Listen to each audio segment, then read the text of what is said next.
on peut lire, bien sûr, on peut se demander, est-ce qu'on a une base? Est-ce que la Bible parle de ça? Est-ce que la Bible elle-même dit que c'est seule l'Écriture qu'il y a? Alors, Jésus fut emmené dans le désert pour être tenté par le diable. Après avoir jeûné 40 jours et 40 nuits, il eut faim. Le tentateur s'étant approché de lui. Si tu es le Fils de Dieu, ordonne que ces pierres deviennent des pains. Et la réponse de Jésus est, ça n'est rien qui vient de lui.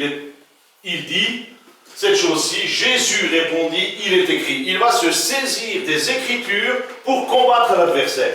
Il va se saisir des Écritures pour combattre l'adversaire. Il ne va pas se saisir de ce qu'il est Dieu incarné dans la personne de Jésus. Il ne va pas se servir de son pouvoir. Il ne va pas se servir des myriades d'anges qui sont autour de lui. Il ne va pas se servir non plus du Saint-Esprit ni du Père. Il va faire intervenir uniquement la parole de Dieu. Et Jésus répondit, il est écrit, sola scriptura, donc uniquement l'écriture. Et si nous voulons remporter des victoires, c'est par la parole de Dieu. Donc ça c'est le premier point, la sola scriptura, seule est l'écriture.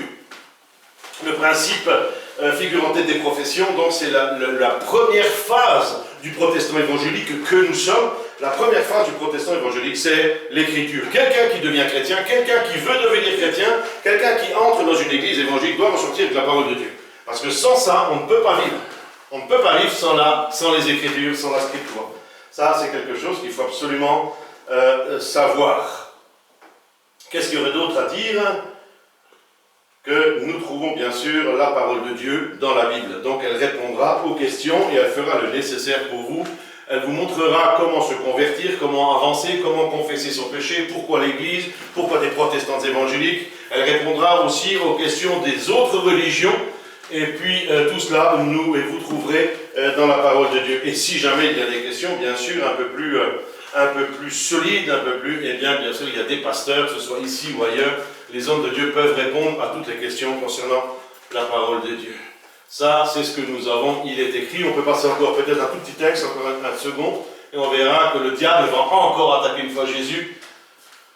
Jésus lui dit, il est aussi écrit, tu ne tenteras point le Seigneur ton Dieu. Je te donnerai toutes ces choses, on continue. Voilà, Jésus lui dit, retire-toi Satan, car il est écrit, vous avez tout le long du combat spirituel entre la personne du diable et la personne de Jésus. Là, ce ne sont pas des démons qui attaquent Jésus, c'est la personne de Satan, donc le chef de l'armée céleste démoniaque, qu'on appelle Satan. Il est en face de Jésus, et Jésus ne se défend qu'avec une seule chose, c'est, il est écrit dans la parole de Dieu. Donc, sachez ces choses, le combat spirituel ne se remporte qu'à travers la parole de Dieu, qu'en citant les Écritures, qu'en ayant dans notre cœur la parole de Dieu. Donc, acceptez Jésus par la parole de Dieu et par rien d'autre. Le deuxième point qu'on va aborder maintenant,